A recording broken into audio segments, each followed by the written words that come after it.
One thing that keeps me puzzled, despite having studied finance and economics at the world's best universities, the following question remains unanswered.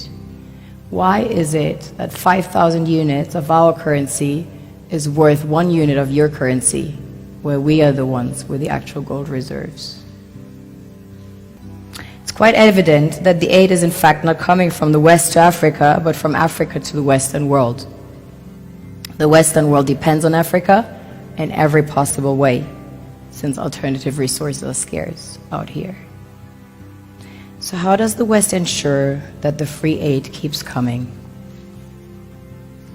By systematically destabilizing the wealthiest African nations and their systems, and all that backed by huge PR campaigns, leaving the entire world under the impression that Africa is poor and dying and merely surviving on the mercy of the West.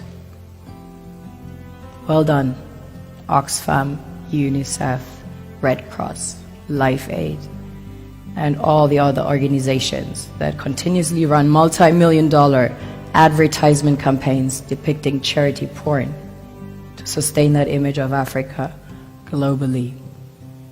Ad campaigns paid for by innocent people under the impression to help with their donations.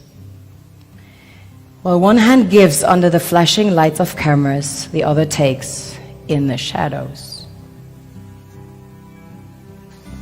We all know the dollar is worthless, while the euro is merely charged with German intellect and technology, and maybe some Italian pasta.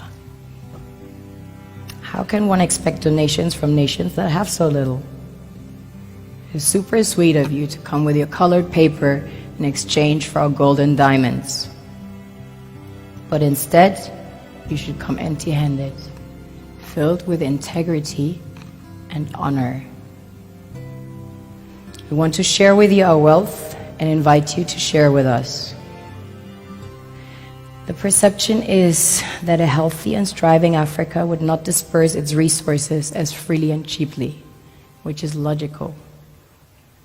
Of course, it would instead sell its resources at world market prices, which in turn would destabilize and weaken Western economies, established on the post-colonial free meal system.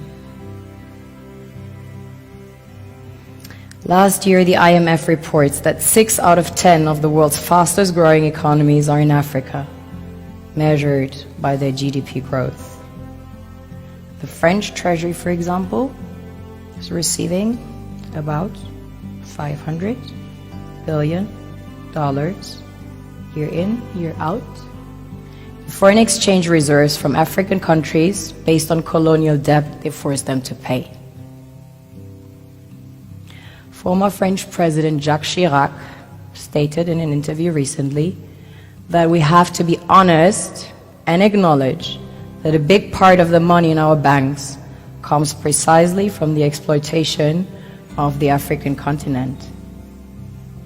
In 2008, he stated that without Africa, France will slide down in the rank of a third world power. This is what happens in the human world, the world we have created.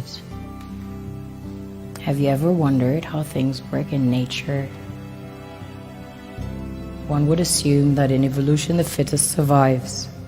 However, in nature, any species that is overhunting, overexploiting the resources they depend on as nourishment, natural selection would sooner or later take the predator out, because it offsets the balance.